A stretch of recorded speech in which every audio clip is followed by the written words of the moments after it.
If you've never made potato gnocchi at home, here's the key: instant potato flakes. You could make these gnocchi, get them in the pot, and get this dinner on the table in less than an hour.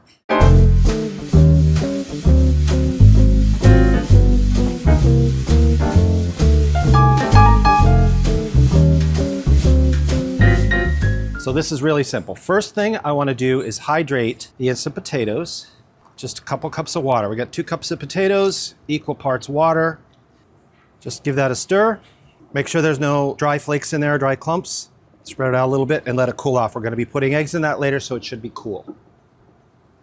Our potatoes are cooled down. It's basically the potato flakes, but instant mashed potatoes. Now to make the gnocchi, we only have 3 more ingredients to go in here. These are so easy. Make sure your potatoes are cool. We have flour, some salt, got a fair amount of salt with any time you're cooking with potatoes, 2 eggs. And we're just gonna mash this together until it makes a nice cohesive dough. All right, I'm gonna turn this out here. So make sure that the hydrated potatoes are cool enough to touch with your hand. If they're too hot, if you haven't waited long enough and you put the egg in there, you're gonna scramble a little bit of that egg, and we're not looking for carbonara here, we're looking for gnocchi. This is how easy this dough is. Now I want to divide this into 4 portions, and we'll work with 1 portion at a time to cut and form our gnocchi. So these extra pieces, just throw a towel over them to keep them from drying out and getting crusty on the edges.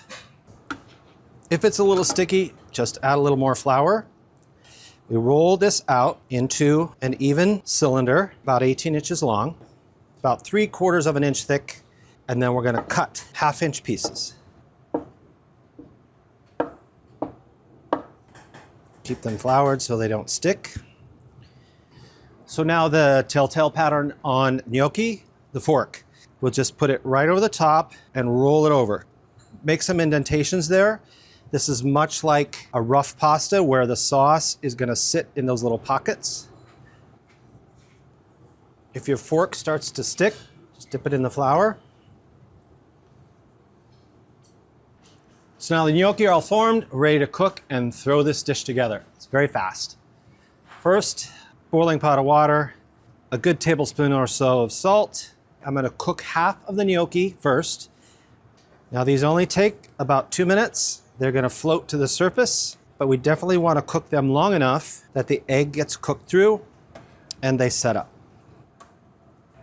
So they may pop up to the surface really quickly, but it's a good idea to leave them in the simmering water for another minute or 2 to make sure that they're cooked all the way through.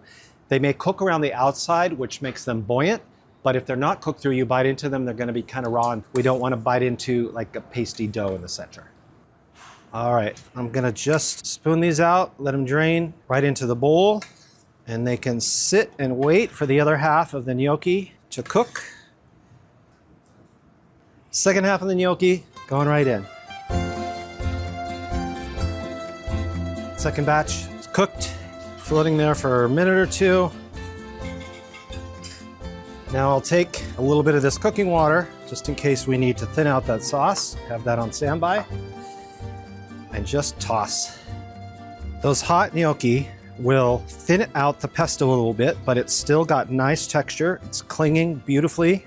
But if it seems a little bit thick and gloppy, you can just pour on a little bit more of the cooking water. But this, to me, looks pretty great. This dish is a winner. And a little more pecorino over the top. So that is it. That is a beautiful, impressive dish that you'd pay a lot of money for at a restaurant, but you can make for a lot less money at home. That bright, lemony, peppery arugula pesto brings a pretty basic flavor, potato, think of mashed potatoes, but brings it to life. So do yourself a favor and make them at home yourself. It's really easy. Oh my God, I could eat that whole bowl.